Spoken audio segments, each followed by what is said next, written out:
ഇന്നത്തെ വീഡിയോ ഞാൻ ആക്ച്വലി വെറുതെ എടുത്തതാണ് കേട്ടോ. അതായത് റാൻഡമായിട്ട് എടുത്തൊരു വീഡിയോ ആണ്.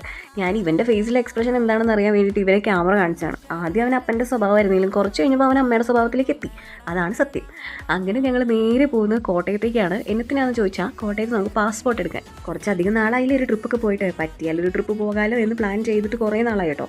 അപ്പോൾ അതാണ് ഇവൻ എന്തായാലും പാസ്പോർട്ട് എടുക്കാൻ ഞങ്ങൾ തീരുമാനിച്ചത്. അങ്ങനെ ഞാൻ വീട്ടിലുള്ള സമയമായതുകൊണ്ട് ഞങ്ങൾ കോട്ടയത്താണ് അപ്പോയിൻമെൻറ്റ് എടുത്തത്.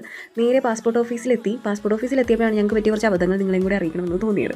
അബദ്ധം എന്നൊക്കെ ഞാൻ പറഞ്ഞാലും ഇത് നമ്മൾ ഇൻസ്ട്രക്ഷൻസ് വായിച്ച് നോക്കാണ്ട് പോയതിൻ്റെ കുഴപ്പമാണ് കേട്ടോ. അല്ലാണ്ട് അവരുടെ കുഴപ്പമാണെന്ന് ഞാൻ ഒരിക്കലും പറയത്തില്ല. അവൻ്റെ ഫോട്ടോ വേണമായിരുന്നു, ഫോട്ടോ ഞങ്ങൾ എടുത്തിട്ടില്ലായിരുന്നു. പിന്നെ അതുപോലെ ബർത്ത് സർട്ടിഫിക്കറ്റിൻ്റെ കോപ്പി വേണമായിരുന്നു, അതും ഞങ്ങൾ എടുത്തിട്ടില്ലായിരുന്നു. അതൊക്കെ പിന്നെ ഓടി പടച്ചെടുത്ത് അവിടെ പോയി ഫോമൊക്കെ ഫില്ല് ചെയ്ത് കൊടുത്ത് എന്തായാലും പെട്ടെന്ന് കാര്യങ്ങളെല്ലാം അവർ എളുപ്പമാക്കി തന്നു കേട്ടോ. എന്നാ പറയാനാ, 3 ദിവസം കൊണ്ട് പാസ്പോർട്ട് വീട്ടിലും എത്തി. പേരൻസ് രണ്ടുപേരും അവരുടെ പാസ്പോർട്ടിൻ്റെ കോപ്പിയായിട്ട് ചെന്നതുകൊണ്ട് ഇവർക്ക് വേറെ പ്രത്യേകിച്ച് വെരിഫിക്കേഷൻ ഒന്നും ഇനി ഇല്ല കേട്ടോ. പെട്ടെന്ന് തന്നെ പാസ്പോർട്ട് കിട്ടും. അപ്പോൾ ഇതൊക്കെയാണ് പാസ്പോർട്ടിൻ്റെ വിശേഷങ്ങൾ. അത് കഴിഞ്ഞിട്ട് ഞങ്ങൾ നേരെ പോയത് കോട്ടയം തെള്ളകത്തുള്ള ആദാമിൻ്റെ ചായക്കടയിലാണ്. നല്ല രസമുണ്ടായിരുന്നു കേട്ടോ കട കാണാൻ വേണ്ടിയിട്ട്. അത് കണ്ടപ്പോഴാണ് ഞാൻ വീഡിയോ എടുത്തത്. ആക്ച്വലി കുറേ ഓൾഡ് സാധനങ്ങളൊക്കെ ആയിട്ട് ഒരു നൊസ്റ്റാൾജിക്. അങ്ങനെ അവിടുന്ന് ഒരു അടിപൊളി ചായയും കുറച്ച് സ്നാക്സൊക്കെ കഴിച്ച് ഞങ്ങൾ നേരെ തിരിച്ച് വീട്ടിലേക്ക് വന്നു. അപ്പോൾ ഇതൊക്കെയായിരുന്നു ഇന്നത്തെ വിശേഷങ്ങൾ എന്ന് സ്വന്തം ഇത്.